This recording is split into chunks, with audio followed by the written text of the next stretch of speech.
Hello, I'm Danny Robbins of the Battersea Poltergeist, and I'm this week's guest on MetaPod. This is MetaPod, where we unpack the web's most interesting podcasts and the stories behind them, hosted by Wendy Morrill and Kevin May.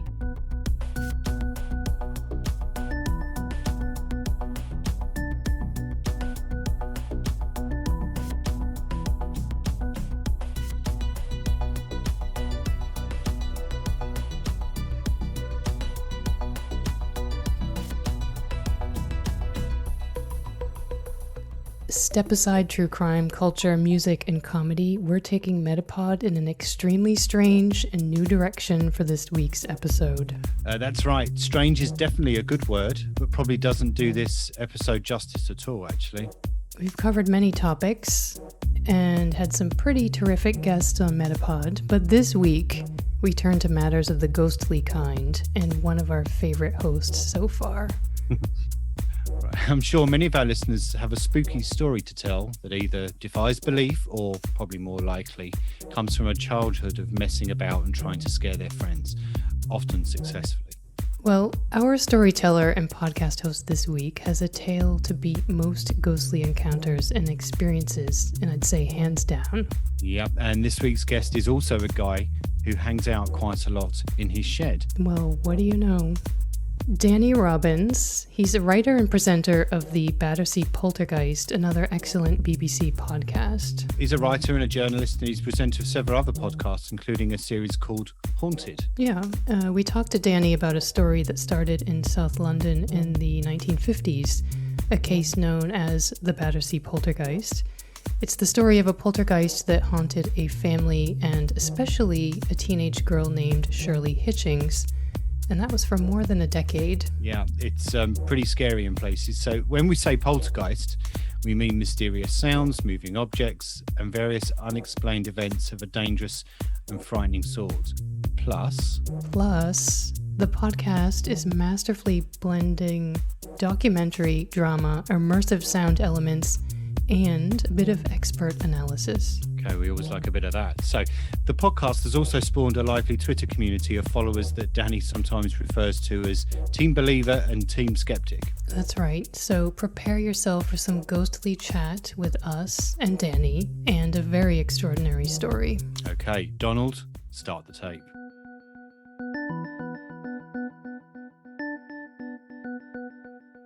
Danny Robbins from the Battersea Poltergeist, thank you so much for joining us as our guest on MetaPod this week.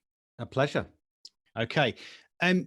First of all, Danny, can you tell us how have your opinions about ghosts, hauntings, paranormal activity changed over the course of making the Battersea Poltergeist? And maybe beforehand, what were if you had some kind of preconceived ideas and where they are now?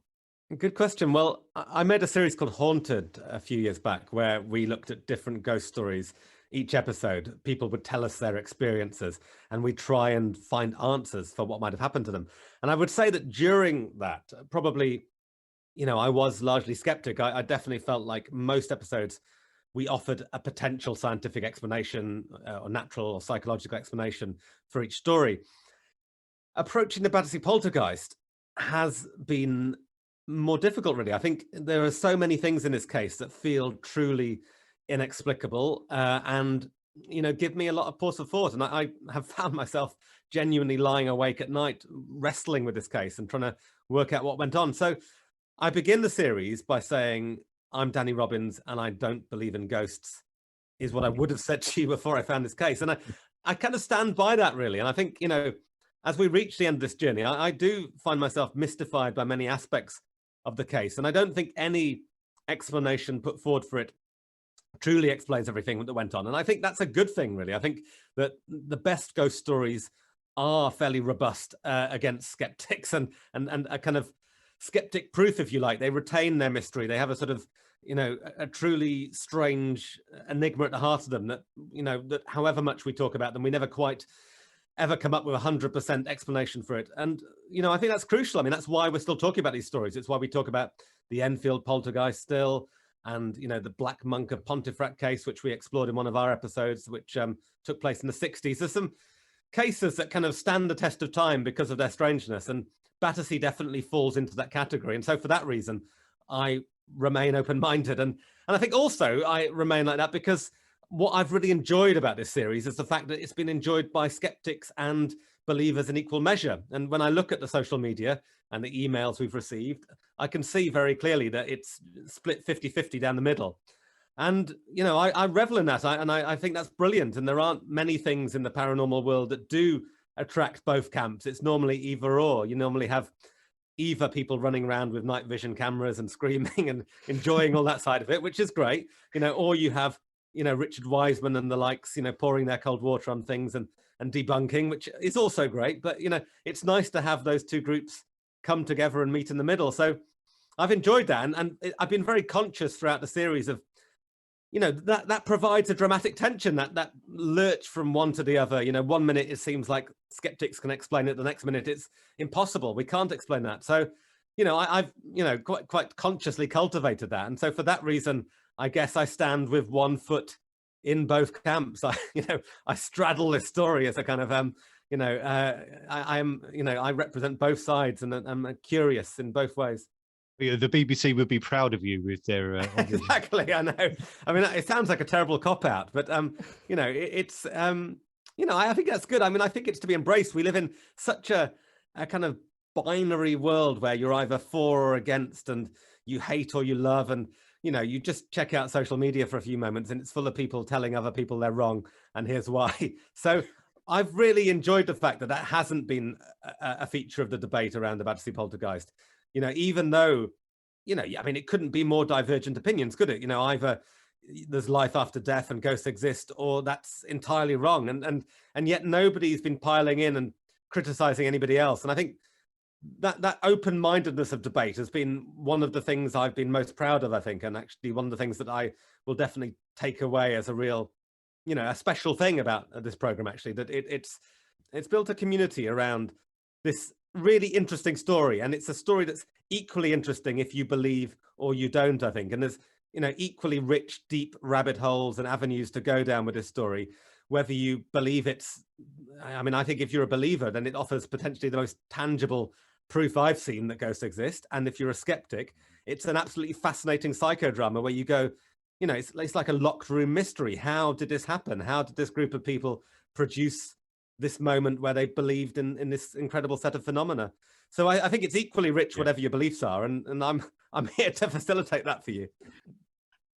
Okay, so for those that perhaps don't know, can you, in your best opinion, you're obviously not a paranormal investigator by trade, but what is a poltergeist? And how is it different from, say, a friendly Casper the Ghost type apparition or haunting? Sure. Well, I mean, a poltergeist comes from the German words that essentially mean noisy spirit. I think Martin Luther, the Protestant reformer, coined the word. But I mean, it's the most tangible of ghosts is the easiest way of describing it. It's a ghost that you can actually see what it does. You know, objects fly, you hear noises, there are potentially unexplained fires. I mean, in our case, we have writing that seems to come from the poltergeist, writing on walls, writing in letters.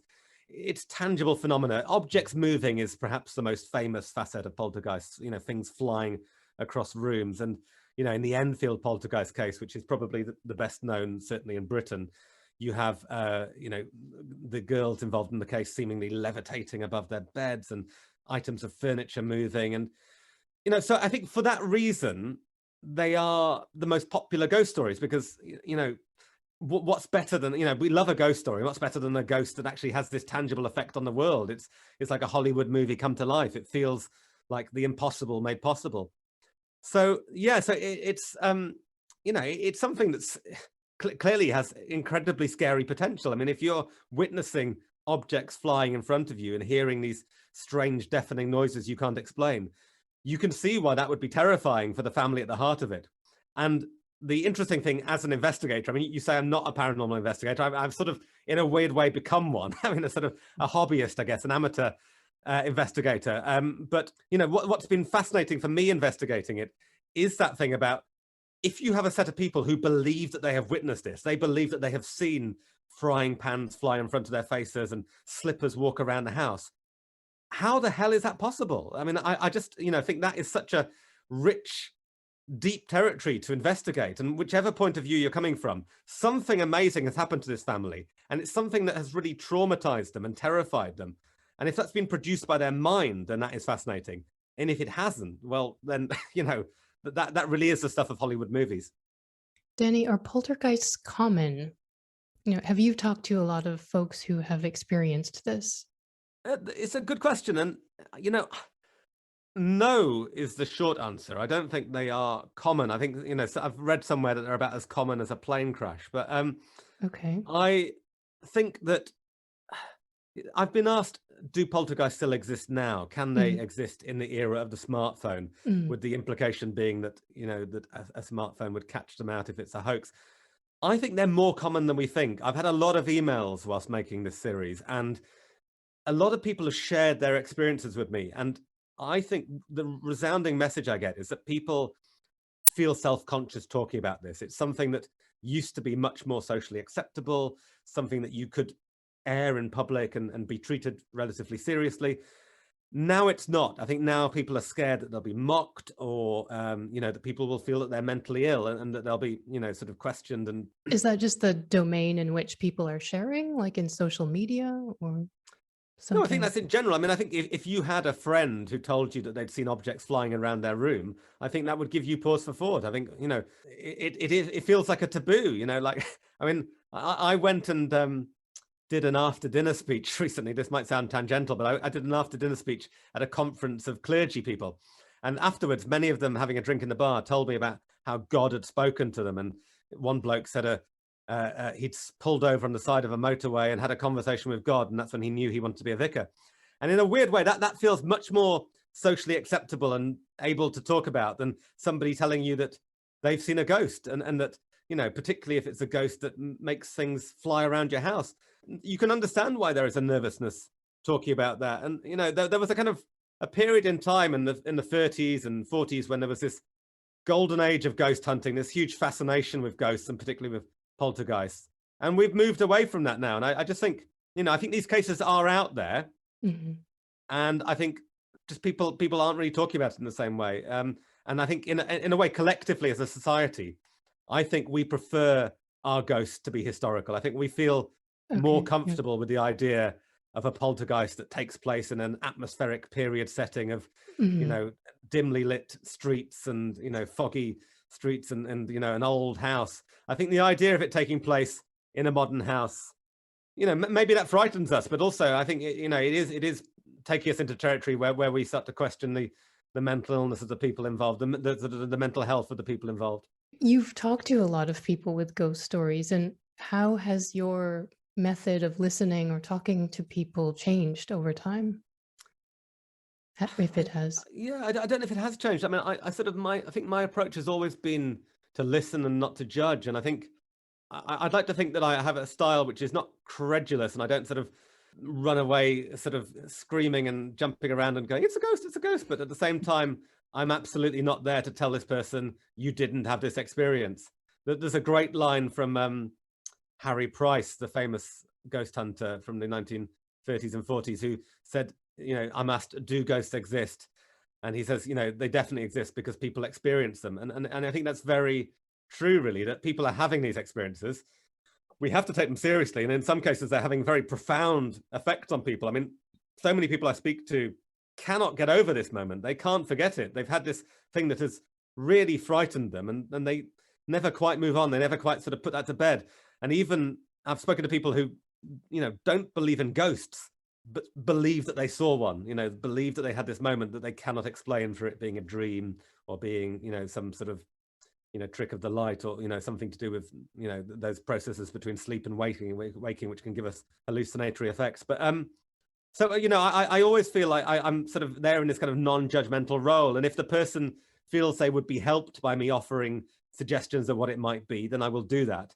But at the same time, one of the episodes we made of my series Haunted was about people who had lost loved ones and had ghostly experiences of that person in their house. And I felt there, very definitely, my role was not to in any way debunk or offer explanations, because that ghost was a crucial thing for them in terms of the grieving process. So I think that as a society, we need ghosts. And I do find there's a branch of skepticism that is very keen to eradicate ghosts utterly and have our world be very black and white and shine a very bright light on everything. I think that we need that gray area in the middle. And I think ghosts, ghost stories haven't really changed much since Roman times, since, perhaps even prehistoric times. And I think there's a reason for that. They are a way for us to process death and this horrible thought that our lives are meaningless and that we work hard and we build up this, these years and years and years of thought and intelligence and communication and all these things, and it's just gone. So I think that as a society, whether we believe in ghosts or not, we need them. Do you continue to be surprised at the stories you hear? I mean, do they just keep going next level? I mean, absolutely. Some of the stories that I've been sent during the course of making Battersea Poltergeist are incredible and send a very significant shiver down your spine. And, what fascinates me, and I guess this is why I've really got hooked into this subject and why so much of my work now is in this subject, is because I just crave, I'm like an addict for those moments where you get a story and there's just this something in it which just says, how do you explain that? It just seems impossible. This person has had this experience that they are completely convinced by, and there seems to be no way to logically explain that along kind of accepted scientific routes. Clearly, if I was a rampant believer, the easy thing for me to do is say that as a ghost. But, I enjoy the challenge of not, sort of making snap judgments about that, but trying to explore and find out what that might have been.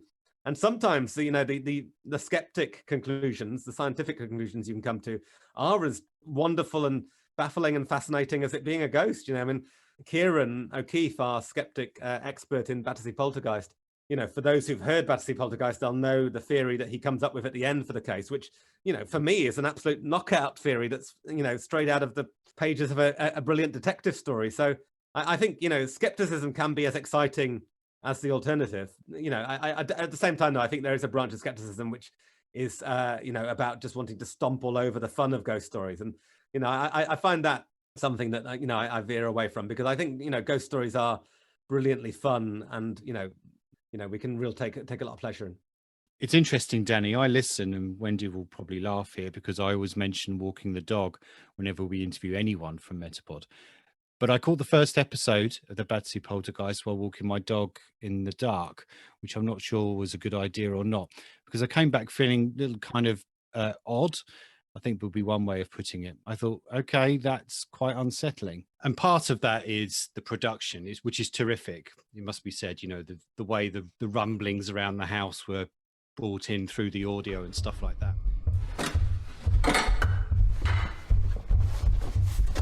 Oh, bloody spider's web. Language. It smells up here. Damp. Shine a light. Over there. Where? Past those boxes. Jesus! Oh. What's that? It's Kitty's old dressmaking dummy. Flippin' heck. Nearly double my laundry bill. You didn't have the benefit of experiencing the narrative while the production was going on. So the question really is, were there any moments during the creation of the Battersea Poltergeist where you actually felt quite unsettled yourself, hairs going up on the back of your neck kind of occasions? When talking to Shirley, our main interviewee, the woman who the ghost story happened to, I mean, absolutely, just, her talking to me sent shivers down my spine on a regular basis. There's so many moments in her story where you really feel the fear that she felt when she was 15. And I think that's what made me want to tell this story, really. I felt that as soon as I had my first conversation with her, and there was just little moments, it was just a tone in her voice, it really convinced you that she totally and utterly believed in this having happened. And, that's clearly incredible. The kind of things she's describing are seemingly impossible. So as soon as I felt that she totally and utterly believed it, and I felt that frisson of the fear that she felt, I was absolutely hooked, and I wanted to tell this story. And yes, I mean, I think any ghost story is only as good as the person telling it. And it's all about their ability to convey in us the fear that they felt themselves. And so all of the production processes around it, spoken to Shirley for hours and hours and hours, and then I crafted the drama scenes from that. And then when we created the FX on top of that and brought the world to life, that was all part of that process of wanting to convey the fear that Shirley felt. So really, it all grew organically out of Shirley's story, out of our interviews with her. And really, for me, was a way to kind of help bring her story to life. And, my desire to do this as a half drama, half documentary thing was wanting to bring the dead to life, I guess. That we had this amazing cast of characters that Shirley described in her interviews and told me about. And I wanted people to be able to hear them. I guess you could say create our own archive, if you like. We didn't have these people on tape. We didn't have any video of them. We just had what Shirley told me, what we read about in the files of the investigator and the newspaper articles. And I just wanted to bring that to people and bring that to life. And so through the drama, that was a way to do that. And then instantly you had this kind of dual strands, my investigation in 2021 and the original investigation in 56 and the original haunting. And I was nervous at first about whether that would feel too compartmentalized and would people get into that. And I felt like, that there is a real, I think there's a difference between the audience for audio drama and the audience for a kind of true crime podcast. But as soon as we treated the drama as like one of the tools at my disposal in my investigation, it was a way to show something, to bring the investigation to life. Like, this is the moment when this happened. And it started to flow out of the documentary. So the two things, just were very organically flowing between each other. And then at that point, it really took off. It was a real shame that BBC recording with Shirley and the interviewer, was it Cliff Mitchellmore? Cliff Mitchellmore. It's a shame that doesn't exist anymore, because that would be an amazing piece of footage to kind of see Shirley actually at that age talking about her experiences. But that would be great. That was when she was 15 and appearing live on television in front of the nation. But sadly the BBC wipes their videos back then. Okay, so Wendy and I were trying to make a list earlier before we started the interview of what we thought were the pivotal moments in the story of not the Battersea Poltergeist, your story, but the original story. Okay. And we came up with the fire when her father was burned and the crazy scratches in his burns, and the sleepover, as we called it, with the journalist. Which were two of the most important moments when things just kind of came together. What would you say would be yours, Danny? The moment where Joyce Lewis, the journalist, stays the night is an incredibly powerful moment. It comes off the back of Shirley having been caught up in an expose by the Daily Mail newspaper, where they basically claim it's all a hoax, and they say that she's been doing it with her toe, making these clicking noises to produce ghostly noises. To undo the harm, what we need is another journalist. No. I've had enough. Hear me out. We invite someone to stay overnight, let them witness the phenomena, and then write the truth. We don't trust any of them. Well, there must be one. There was Joyce Lewis. Remember, Dad? She was the first one you let in with Ronald Maxwell. She was nicer, young. She seemed kind of, a bit like me. Then let's issue an invitation to her to spend a night with a poltergeist. And so when a journalist stays the night and has these experiences that mirror Shirley's and, is terrified from her night at the house, that feels incredibly powerful. And I know that for our audience, that certainly convinced a lot of people. I mean, there are so many crucial moments within the podcast which involve being pulled from one way to another, being pulled from skepticism to belief or belief back to skepticism. I mean, there's a moment where Donald reveals his identity and announces who he is. And I know that that's a moment for a lot of the audience. They described it as the investigator, Harold Chibbett, jumping the shark, and they felt this had gone too far, that it had slipped into a thing where this must be human hand. It must be, people making stuff up at that point. But then instantly there are moments that seem inexplicable off the back of that. So, obviously I pulled 12 years of events together and structured it so that there were these kind of cliffhanger moments. But it feels like in each episode, there are these crucial moments. There's the noises, there's the objects moving, there's communication, and each one is the build. And they talk in poltergeist cases about the stages of a case, that each stage, there is objects appearing and disappearing and communication. And so I think you see that in our case. You see a very clear build throughout. Is there anything about the story that needed to be adapted for the podcast for a modern audience? No, I mean, little references, but I think, the main thing in terms of making it work was just to try and really focus on it, focus on individual elements and streamline it, because it's such a sprawling case.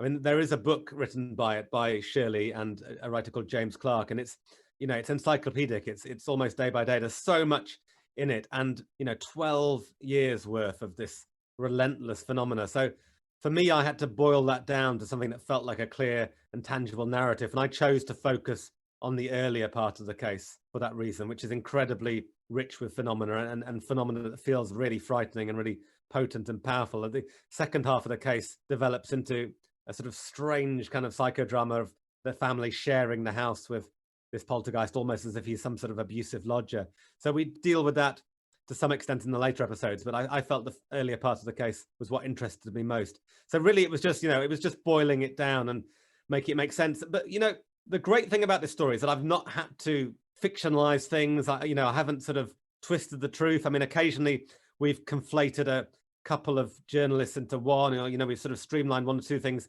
for dramatic purposes, but everything you hear in the podcast actually happened.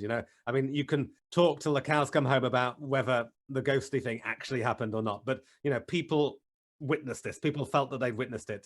There's nothing that happens in this podcast that has been invented for the purposes of the podcast. Did you ever get a new pair of speakers?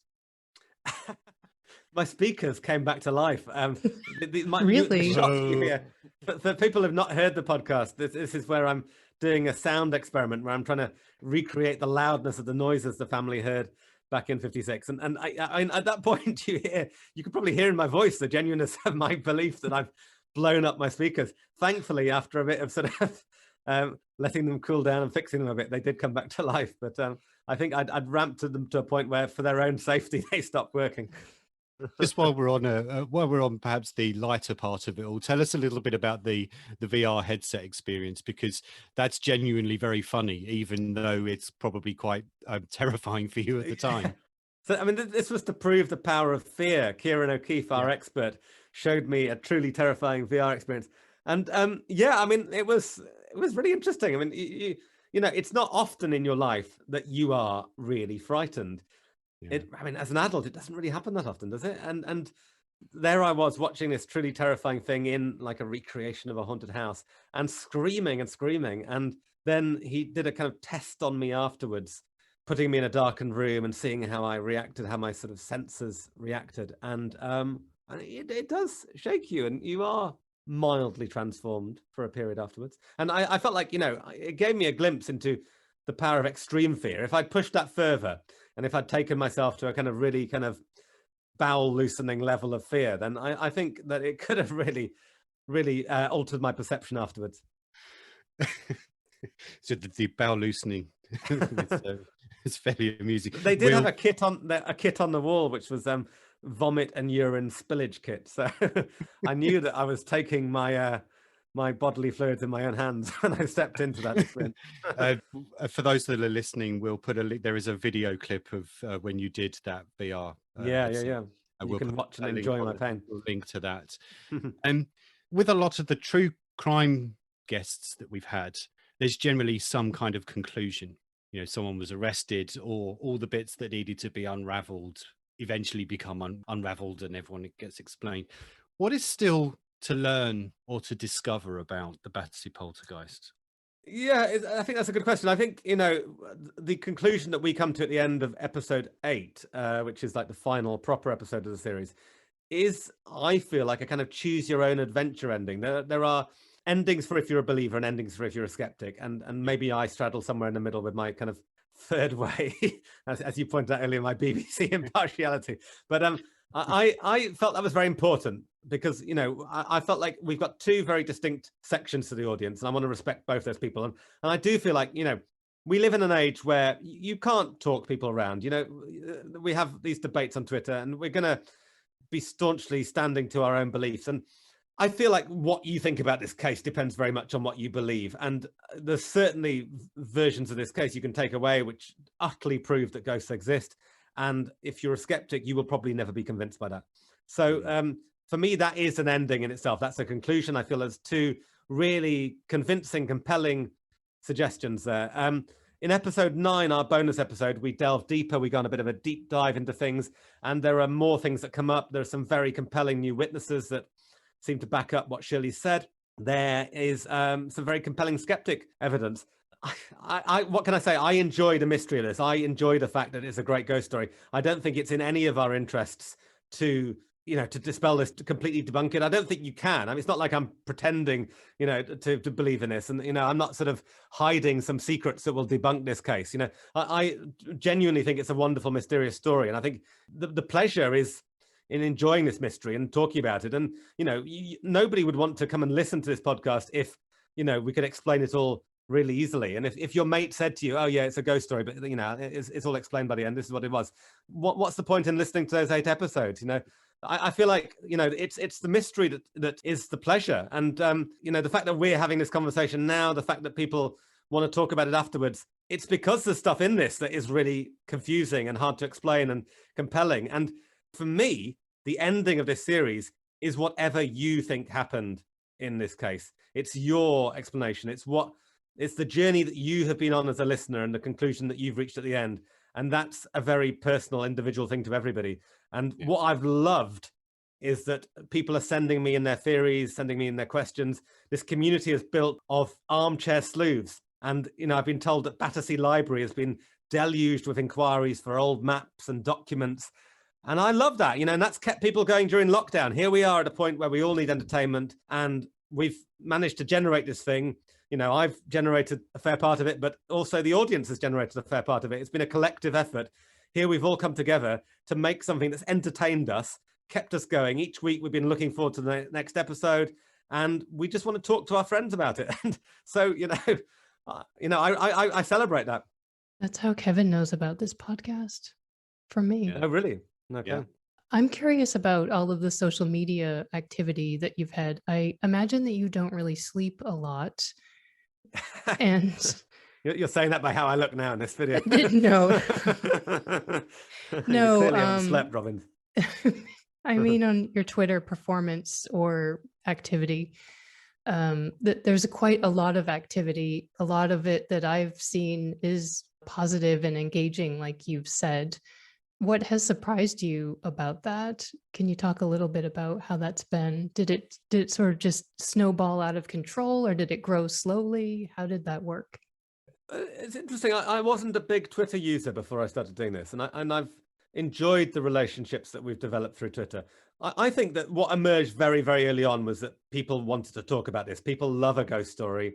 People particularly love a poltergeist story, and this was a new poltergeist story. It was one that people hadn't heard about. Even people within the paranormal world knew very little about it. So I think for that reason, it very quickly attracted a lot of attention. It got 2-page spreads in all the newspapers. It was, it was on television. It was being talked about a huge amount. And, a massive part of that was the conversation on social media. And I think there was a real excitement that initially came from paranormal circles. And then that spread out, really, a ripple effect. And people got interested, people talking about it. And I think what I try and do on social media is I try and reply to people as much as possible. And I just try and engage with people. And if someone says they like the series, I say thank you to them. And I try and do that because that's what I would want people to do to me. I like the fact that you can have a bit of interaction. And I just think if someone likes your stuff and you're nice to them, then that makes that person want to come back and listen to the next episode or tell their mates about it. And, it's just common courtesy, if you like. Mm-hmm. But I think, in this kind of very rude world of social media, I think it's quite nice to have polite discussions like that. So for me, that's just always been a thing. I try and sort of engage and try and interact and thank people. And just, it's been really nice that a community is built around it. And I just love the fact that there are people going around sort of recommending the series and talking about it. And it's nice. We did, at the end of the series, we did these 2 live listen-alongs for episode 7 and episode 8. That wasn't my idea. That was the BBC social media department's idea. But it was just a really good idea. And it was something that we just clearly needed at that point in lockdown, this thing that brought us all together, gave us an appointment to listen, gave us a chance to have this collective experience. We all pressed play at the same time. We all commented along with it. People were all enjoying it for the first time and like going, wow, I can't believe it. Scared face emojis, asking questions, and me and the experts were responding.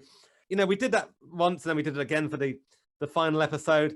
And it was just so much fun. And I think a lot of the social media, the social media did snowball at that point, and it ended up trending on Twitter. And that idea of the event was a really powerful thing. And I think a lot of people referenced a show called Ghost Watch. And I don't know, Wendy might not know that. Yeah, I don't know it, no. British show in 1992. It was this British show, which was a famous hoax, essentially. It was something that purported to be a live documentary coming from a house involving a poltergeist.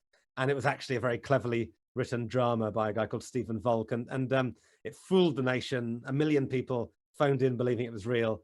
And it was an amazing moment, an amazing event. And a lot of people, what is it like? that's nearly sort of 30 years later. A lot of people were kind of comparing the two. And I think Battersea Poltergeist was real, Ghost Watch was fictional, but they both had that quality of the event and the kind of thing that you tuned into and shared your scares. You enjoyed being scared together. And I think that's quite powerful, really. And in this day and age, there are very, very few collective viewing and listening experiences that we share with anyone beyond our own family. And to be part of that was something special. 2 questions, Danny. The first one relates to Ghost Watch, and I'm glad you mentioned it in episode 9 and had the interview with Sarah Green, because it was a seminal TV moment here in the UK. I just wonder whether a TV production company would nowadays have the guts to do something like that, because it was hugely controversial at the time. Well, I don't know. I would perhaps argue a case that people would be less worried about the impact on the audience now, but that it would be much harder to generate that impact in the audience. I think that people are so much more savvy and cynical now. I think it would be hard to recapture that glorious naivety of everybody thinking it's real, or it harks back to the Orson Welles War of the Worlds broadcast, where people were pulling over and crashing their cars because they believed aliens were actually invading. And I think it's quite hard to capture that now. It's so hard to kind of have that collective suspension of disbelief. People are just cynical now, aren't they? People have seen so much. Television viewing has moved on so much from Ghost Watch now that I don't know, it'd be interesting. I'm trying to think of an example of a kind of spoof documentary or a fake documentary or something where people pulled the wool over people's eyes, and I'm sure somebody listening will come up with a really good example of something that did that recently. But I think it would be much harder to do now. But if you could, it would be brilliant. It really would. I completely agree. The second point is, after listening to the first couple of episodes, inevitably I turned to the internet to find other source materials and came across some of the photographs. Actually, some of those pictures are quite chilling, really. The one where they're sitting in the circle and there's the picture of Shirley and she just looks terrified while she's at the exorcism. Yeah. That's I find that a very unsettling picture. But the point I'm trying to make is that I was quite surprised. If you look up 63 Wycliffe Road, Battersea Poltergeist, the first 2 or 3 pages are all listings for the BBC podcast of the Battersea Poltergeist, which is obviously wonderful for the podcast and everything, but I was surprised how little other information just generally in the ether there is about this case. I think it's interesting, and I think that has fed into certain conspiracy theories about me having made this up. I've seen quite a lot of people going like, "Oh yeah, come on, there's nothing on the internet about it," and that isn't actually true. There is things out there on the internet, and I think the fact that the podcast has come out has probably pushed those things into the 7th or 8th page of the Google search. So it's in the kind of nether regions now. But there's a very definite reason for this, and it's that it took place in the 50s when things just weren't recorded. We didn't have a TV crew turning up on the doorstep in the way that they did at Enfield. Enfield was filmed, there was a documentary, and that documentary has worked its way onto YouTube. And Ros Morris, the BBC journalist who I spoke to about Enfield, who was one of the journalists on the scene there, she said Enfield wasn't really Enfield until YouTube came along, and then suddenly this audience that was hungry for ghost stories lapped up this thing, and there was all the video evidence there. And clearly video spreads in a way that audio doesn't to the same degree, and certainly newspaper stuff doesn't. But so I think that's the main reason there isn't this kind of wealth of video evidence. And the newspapers weren't put online. It was an era before newspaper articles were put online. So really, all the evidence to do with Battersea has been sitting in this box in Shirley's house in her attic, and we've got access to that and been able to tell this incredible story. What I noticed before I started on making the podcast was that a lot of the evidence that was on the internet, a lot of the information on the internet was wrong. And actually, it often conflated it with an older case, the 1928 Battersea Poltergeist case, which Harry Price investigated, which also gets called the Battersea Poltergeist, and was kind of famous in its day as well, back in the sort of 30s. But they get conflated, and there's kind of a lot of confusion about it. And Shirley didn't do any interviews for a long time. She released her book in 2013 because this writer, James Clark, approached her about the story. But in between pretty much kind of the late 50s and 2013, she hadn't really talked about it at all. So she wasn't out there putting this onto the internet and talking about it. So I think that's another factor, really. You had nobody wanting to talk about it. You didn't have the video evidence out there. So the case kind of forgotten. It was bigger in its day than Enfield was in its day.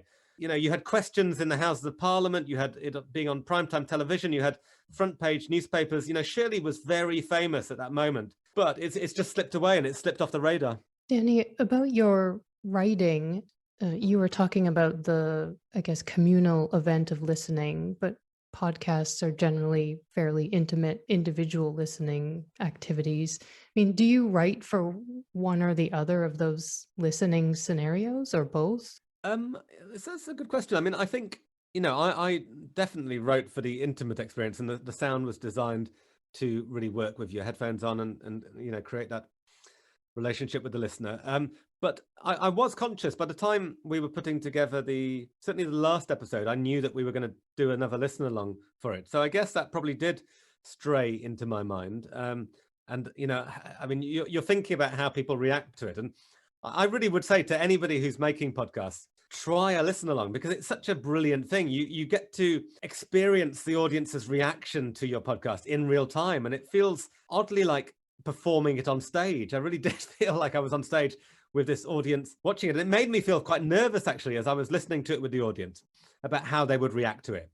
And you see them react to certain moments on Twitter, and like, wow, my God, that's exciting, and what is this? And moments where they're like, oh, hold on, I'm not sure how to feel about this. That was a brilliant thing to go through. And I guess we're planning now for a second season, a new case, and I'd love to do those again, the listen along. So maybe that will be somewhere in my mind as I work on it. But I mean, clearly I know that the vast majority of people consuming this and experiencing it are experiencing it by themselves. The listen along, I guess we had a few thousand people take part in that, but the majority of listens are as people jog or walk dogs or commute or do the washing up or sit in the dark. I've got one more question from me, if I can, Danny. I mean, every story usually has a hero. And I think in this case, the hero is Shirley, because she's gone through this process and she's been able to share it over time eventually. Who would you say is the most other important character in this? And, maybe you're going to say Donald, but other than a real world person, who do you think is the most important character? Oh, okay. I was going to say, surely it's me, of course. Other than Shirley, other than Donald, and other than you, who is the other? Who's the other? You say Shirley's the hero. I'm not quite sure about that. But who is the other? I mean, I feel this is a story of Shirley and Chib, the investigator, really. I mean, I feel like it's this wonderful relationship. It's this young and old relationship. It's, like, I was talking with someone yesterday about these relationships that crop up in drama and films, like, like Rocky and his trainer, or Daniel, the Karate Kid, and Mr. Miyagi. This moment where you have young and old, and they have to kind of win each other over. This kind of sort of distrust that kind of merges into love. And Chib is this wonderfully avuncular figure who clearly had this enormous impact on the family and on Shirley, and she speaks of him incredibly fondly to this day. And the journey, I mean, I think 3 people go on a journey in this series. It's me on my journey, it's Shirley on her journey of coming to terms with what happened to her, this therapeutic journey of talking about it, getting it off her chest, and it's Chib's journey in search of life after death. And that's very powerful in itself. And there are moments where we feel he perhaps goes too far and he becomes too credulous, he going to get sucked down rabbit holes. But he's a wonderful figure in Shirley's life. And I think, for me, writing that relationship between this oldish man, in his late 50s, and this young teenager, and the kind of common ground they find, that for me, a relationship I really liked working on. In the wrong hands, that could have felt quite sinister, I think. This idea of an old man sitting in a girl's bedroom. I mean, that definitely has sinister potential. But there's something about the real life Chib, the way he's described by Shirley and the way he comes across in his notes, that is just, very lovable. He's very, very hard to dislike. And I think he was genuinely a force for good. He was possibly also somebody who perpetuated the haunting and kept it going, perhaps beyond its natural life, by his fascination with it, his obsessive desire to try and find answers. And so you could argue a negative impact there. But I think that ultimately, Shirley, now aged 80, looking back, sees him as very much a force for good in her life.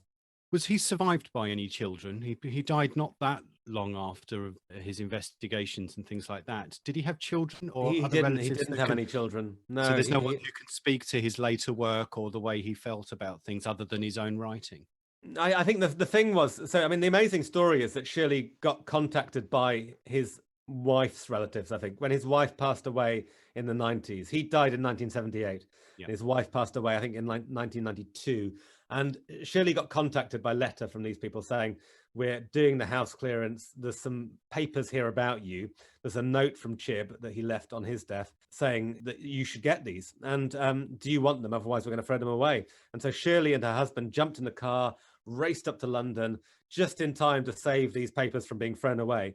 And this is all of Shirley's life. This is her teenage years and things that she wasn't even aware of, because some of the stuff was kind of kept secret from her, hidden to protect her. And so she took these boxes of files back to her house, put them in her attic, and they sat there for I think 25 years or something like that, until she felt ready to talk about it. And that's, that's a really powerful thing, this idea of this almost literal Pandora's box. So when she opened it, it did bring Donald back into the world, but it also brought Chib back into the world. You get a sense of Chib leaping off these pages and his protectiveness for Shirley. That's how Chib survives in this world, really. I don't think there is anybody from the Chibbett family surviving who takes an interest in his work. There isn't a lot out there, and he's been quite hard to find biographical details on, actually. But he was somebody who in his day was quite an influential figure. He was one of the early Forteans. We call them Forteans, people interested in kind of esoteric phenomena.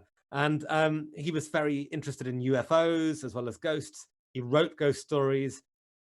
He was a sort of polymath. I think he spoke several languages. He knew Arthur Conan Doyle, Arthur C. Clarke, Aleister Crowley, so many interesting people. He was a contemporary of Harry Price and a rival to some extent. Clearly a brilliant figure, but he was just somebody who, again, just like our ghost story, he slipped off the radar. He's someone that we don't remember now in the way we do remember, say, Harry Price. So you've just released episode 9. What can we expect from the Battersea Poltergeist podcast further? After episode 9? Yeah. Well, probably nothing. Okay. I think I might need to stop at that point. My head hurts quite a bit. But I think episode 9 is a chance to kind of do this final deep dive and look at people's theories, ask their questions to Shirley, and kind of wrap things up. I mean, who knows? I'm not going to say, and never say never. I mean, right. I was going to say, are you sure? I mean, the feed will remain open, and we'll see. If new information comes in, if we have brilliant new discoveries or new witnesses coming in, then we might come back to it. What we're doing, though, is we're moving on to a new case and a new investigation. There will be a season 2, which is a different story told in the same way using drama and documentary. And I think for me now, I feel like I've reached a point where I'm ready to move on from the Battersea Poltergeist in this incarnation, certainly. And I think, I'm ready for a new story. And I'm hoping that people will come to that and join me with that. Are there UFOs? UFOs about it? I don't know. We'll have to see. I'm keeping very stum and secret about what it is right now, but we're hoping to kind of start getting into it in the next few weeks, really, basically. Okay. Well, Danny Robbins, thank you very much for being here on MetaPod. Thank you. That was a pleasure. So did you hear that, Wendy? Danny will be back soon with a new series. Woohoo! Mm-hmm. And there may or may not be UFOs.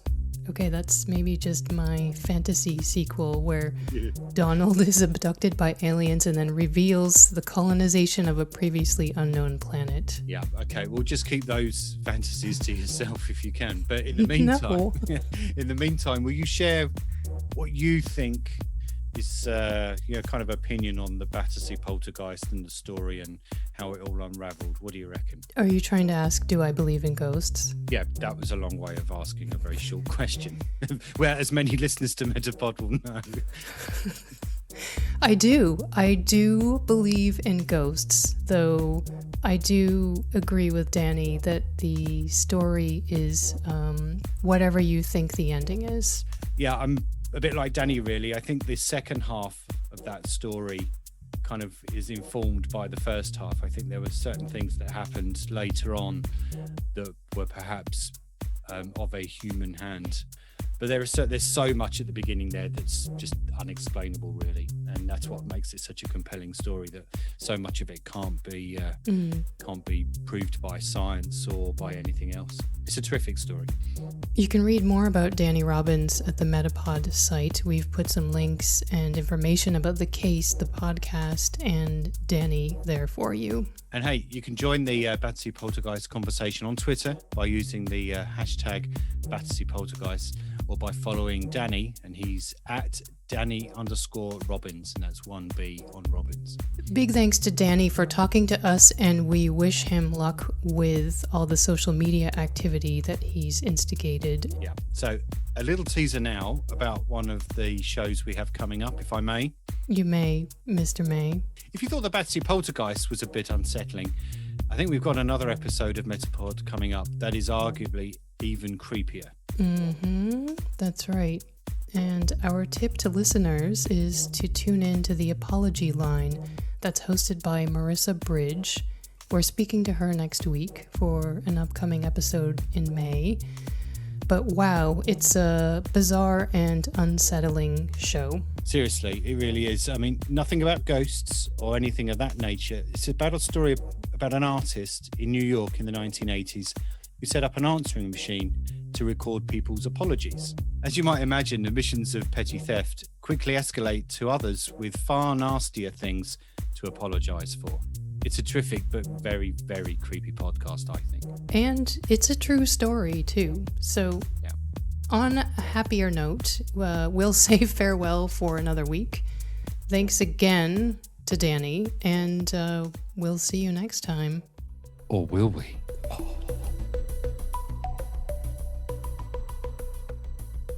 That's it for MetaPod this time. Thanks for listening.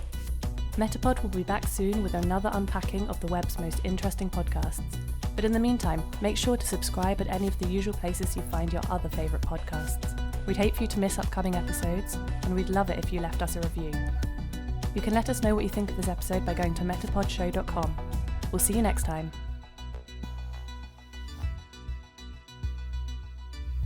MetaPod is produced by Wendy Morrill and Kevin May.